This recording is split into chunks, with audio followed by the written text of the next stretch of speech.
Les schémas tactiques en badminton. Tout d'abord, on va se poser une question.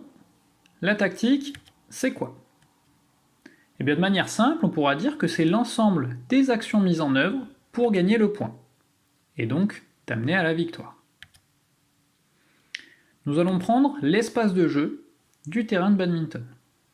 Dans cet espace de jeu, eh bien, nous pourrons discerner les schémas tactiques défensifs et les schémas tactiques offensifs. Tout d'abord, le schéma tactique défensif. Eh bien, celui-là, il est simple. Dans n'importe quelle condition, en fait, tu vas chercher à viser le centre du terrain adverse. Les schémas tactiques offensifs maintenant. Eh bien, les zones à cibler sont multiples. Nous pourrons discerner 5 schémas tactiques offensifs. Le premier, repousser pour amortir, rapprocher pour lober, désaxer pour déborder, fixer pour déborder, et jouer dans le contre-déplacement. Le premier, repousser pour amortir. L'objectif sera de viser essentiellement la zone du fond du terrain pour y emmener ton adversaire. Une fois que ton adversaire y est et commence à rester dans cette zone, alors à ce moment-là, tu pourras viser la zone avant du terrain et donc facilement marquer le point. Le deuxième schéma tactique, rapprocher pour lober, eh bien lui c'est l'inverse. Tu vas prioritairement viser l'avant du terrain. Et une fois que ton adversaire tarde à se replacer ou reste dans cette zone, eh bien tu vas pouvoir déclencher un lob.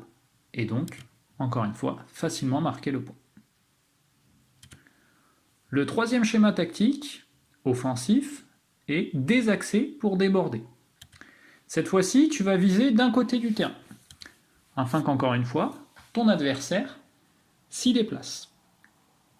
Après plusieurs coups dans cette zone-là, tu vas déclencher une frappe dans la zone opposée. Et donc, marquer facilement le point.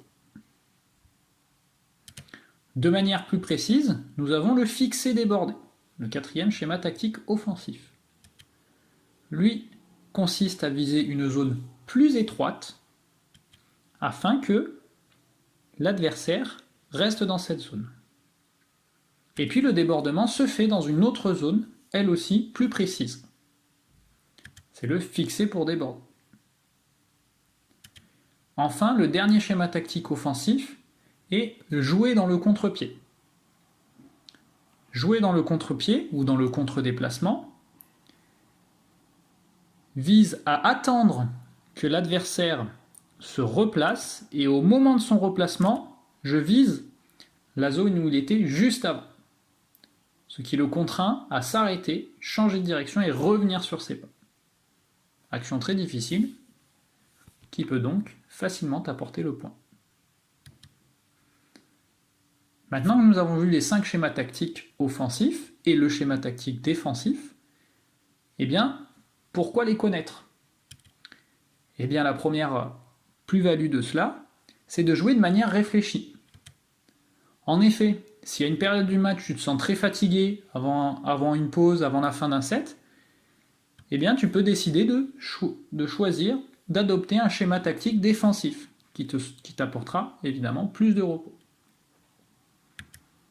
Si au contraire tu sens que sur ce match ou sur ce point tu es plutôt bon en amorti, eh bien ce sera intéressant d'emmener facilement ton adversaire à l'avant du terrain pour ensuite déclencher un lob. La deuxième plus-value de connaître les différents schémas tactiques, eh bien c'est d'analyser l'adversaire. En effet, si on reprend notre terrain de badminton, si j'arrive à déplacer mon adversaire sur son coup droit, eh bien je vais pouvoir marquer facilement sur son revers. Son revers, qui, j'ai pu l'observer, est généralement un point faible.